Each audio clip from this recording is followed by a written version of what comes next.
सबूत देखने को मिलेंगे जिससे यह स्पष्ट हो जाएगा कि सीमा हैदर इस हमले में सक्रिय रूप से शामिल थी। ताजा जानकारी के अनुसार जब सीमा हैदर चुपचाप पाकिस्तान भागने की कोशिश कर रही थी, उसी वक्त उसे भारतीय सेना ने पकड़ लिया है और उससे लगातार पूछताछ जारी है। हालांकि भारत और पाकिस्तान के बीच इस समय सीज फायर लागू है, लेकिन कई जानकारों का मानना है कि सीमा हैदर केवल जासूस नहीं बल्कि एक प्रशिक्षित पाकिस्तानी आतंकवादी है। पाकिस्तानी सेना की ओर से भी यह जानकारी सामने आई है कि सीमा हैदर ने पहले पाकिस्तानी सेना में प्रशिक्षण प्राप्त किया था और बाद में रिटायर हो गई थी। सीबीआई की टीम अब इस बात की तह में जाने की कोशिश कर रही है कि सीमा हैदर भारत में किस मकसद से आई थी। क्या वह एक आतंकवादी है, एक खुफिया एजेंसी की एजेंट है, या फिर केवल एक जासूस? पूछताछ में वह धीरे धीरे सारी जानकारी देने को तैयार हो चुकी है। जैसे ही कुछ ठोस और प्रामाणिक जानकारी सामने आएगी, मैं आपको वीडियो के माध्यम से तुरंत सूचित करूंगा।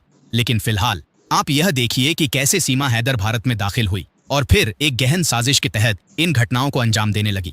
मैं आपको यह सब एक कहानी के माध्यम से समझाने जा रहा हूं। कृपया ध्यानपूर्वक सुनिएगा। बात है 10 मई 2023 की। एक 32 वर्षीय पाकिस्तानी महिला सीमा हैदर अपने 4 बच्चों के साथ नेपाल बॉर्डर पार करके भारत आती है। उसका दावा था कि वह भारत के रहने वाले युवक सचिन मीणा से प्यार करती है और उसी से शादी करने के इरादे से आई है। सीमा और सचिन की मुलाकात पबजी गेम के जरिए हुई थी। बॉर्डर पार करके वो ग्रेटर नोएडा में आकर सचिन के साथ रहने लगी। यह खबर जैसे ही सामने आई, पूरे सोशल मीडिया और न्यूज चैनलों पर टहलका मच गया। हर तरफ सिर्फ एक ही नाम गूंज रहा था, सीमा हैदर। मीडिया इंटरव्यू में सीमा ने साफ साफ कहा कि पाकिस्तान में महिलाओं के साथ बहुत अत्याचार होता है, वहां का माहौल बेहद खराब है।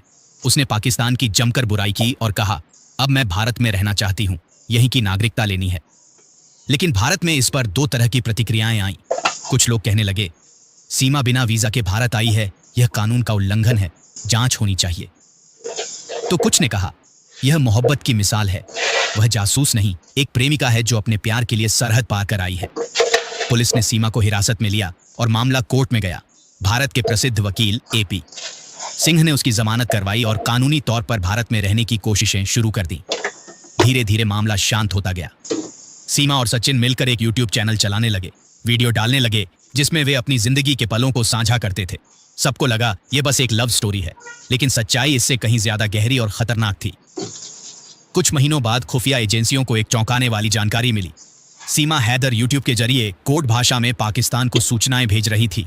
वह यूट्यूब पर जो वीडियोस पोस्ट कर रही थी, उनमें कुछ संकेत छुपे थे, भारत की आंतरिक गतिविधियों, सुरक्षा से जुड़ी जानकारियां और आतंकवाद से जुड़ी योजनाओं के संकेत। सीबीआई की टीम जब उसके पीछे लगी तो एक पुराना नोकिया फोन बरामद हुआ जिसमें पाकिस्तानी सिम कार्ड पाया गया।